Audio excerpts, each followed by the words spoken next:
बहू और बुलेट। घर के बाहर फट फट फट की जोर से आवाज हुई। सीमा को लगा कि पटाखे फूट रहे हैं। वो डर के मारे घर से बाहर निकली। देखा तो सामने योगेश यानी कि पतिदेव एक बुलेट बाइक पर बैठे हैं। अरे डर गई क्या? बाइक लेकर आया हूँ तुम्हें घुमाने के लिए। सच में? मुझे लगा पटाखे फूट रहे हैं। अरे पटाखे भी फूटेंगे और मिठाई भी बटेगी। माँ को तो बुलाओ। माँ भी बाहर आ जाती है। अरे योगेश बेटा, इतनी जल्दी आ गया? और ये गाड़ी किसकी है? साहब की है? हाँ माँ, तुम्हारा बेटा साहब से कम है क्या? मेरी ही है। अरे बेटा, इतनी बड़ी गाड़ी ले ली, इससे तो तू घोड़ा ही ले लेता।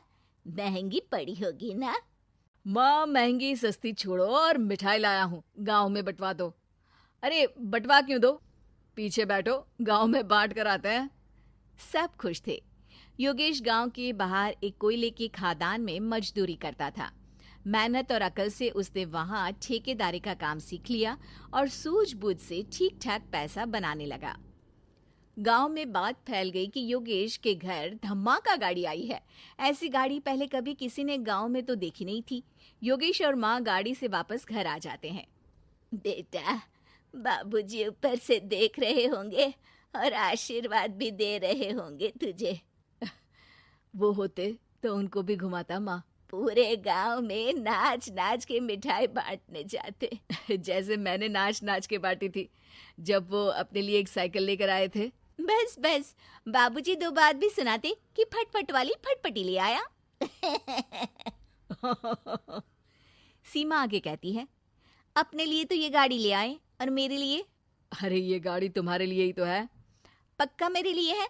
अरे पक्का तुम्हारे लिए है। अगली सुबह जब योगेश सो रहा होता है तो उसे बाहर से गाड़ी की आवाज आती है। वो घबरा कर चिल्लाता है, चोर चोर, मेरी गाड़ी ले जा रहा है, चोर चोर। माँ भी जागती है और योगेश के साथ दरवाजे की तरफ भागती है। जैसे ही दोनों बाहर निकलते हैं तो देखते हैं कि सीमा गाड़ी चला रही है। अरे बहू, नाक कटवाओगी क्या? ये क्या कर रही हो? अरे गिर जाओगी, ये क्या कर रही हो तुम? सीमा गाड़ी को रोक कर कहती है, सारे गांव में घुमा लाई, कहीं नहीं गिरी। क्या? सारे गांव में घुमा लाई? अरे लोग क्या कहेंगे बहू? सोचा क्या एक बार? यही कहेंगे कि कितनी अच्छी गाड़ी है। अरे तुम्हारे बारे में। हाँ कहेंगे ना कि देखो कितनी अच्छी गाड़ी पर बैठी है।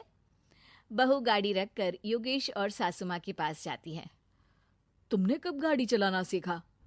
हमारे बाबूजी के पास पुरानी स्कूटर थी, सीख ली। फिर स्कूल में एक मास्टर जी भी ऐसी ही गाड़ी लेकर आते थे, उन्होंने सिखा दी। हाँ हाँ, स्कूल के मास्टर आजकल यही सब तो सिखा रहे हैं। पढ़ाई का कुछ सिखाते तो कुछ भला होता। अरे बहू, अब गाड़ी मत चलाना। हमारे परिवार में कभी किसी औरत ने पीछे से आगे की सीट पे आने की हिम्मत नहीं की है। तुम भी मत करना, समझी? जी समझ गई माँ जी। सीमा सास की बात सुनकर चुपचाप रसोई में जाकर उदास होकर खाना पकाने लगती है। सास सुबह सुबह मंदिर से पूजा करके लौट रही होती है। तभी उसे दो औरतें रोक लेती हैं और कहती हैं, अरे बहू को थोड़े अच्छे लक्षण भी सिखा दो। गाड़ी चलाने निकली थी, गांव की मर्यादा का कोई ख्याल नहीं है। वही तो। अरे पैसे आने लगे हैं तो क्या मतलब कि किसी रीति रिवाज को नहीं मानोगे? अरे समाज में रहना है तो समाज के ढंग से ही रहना पड़ता है। अरे लाज भी नहीं आई बहू को? चूल्हे चौके से निकलकर सीधे गाड़ी लेकर चौराहे चबूतरे नाप लिए, फट फट फट करते हुए। अरे कुछ कह देना उसे। अरे ये क्या कहेगी? बूढ़ी सास है, इनकी थोड़ी ना चलती होगी घर में।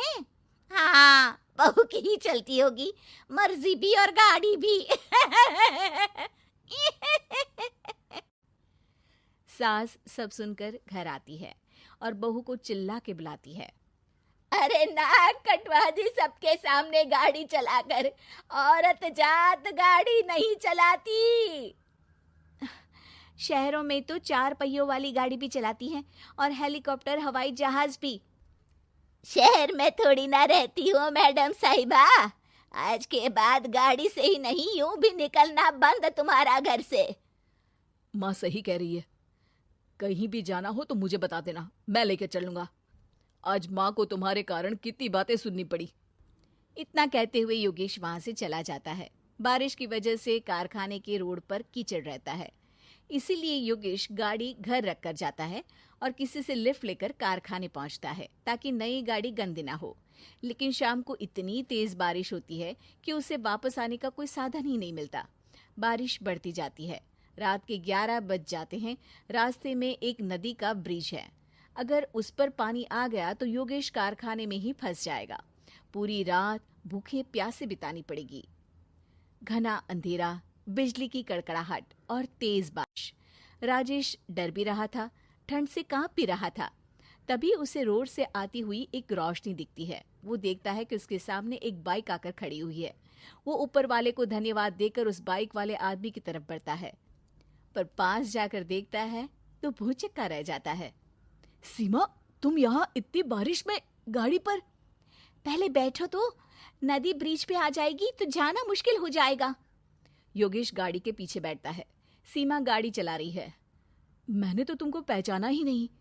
गाड़ी की आवाज तो पहचानी होगी ना। अरे पर मुझे नहीं पता था कि तुम आओगी। अच्छा किया कि तुम आ गई। माँ नहीं आने दे रही थी, पर हमेशा पति पत्नी की रक्षा थोड़ी ना करेगा, पत्नी को भी तो करनी चाहिए। योगेश को सुबह अपने किए पर पछतावा होता है। उसकी आंख में आंसू आ गए जो बारिश की बूंदों में बह गए थे।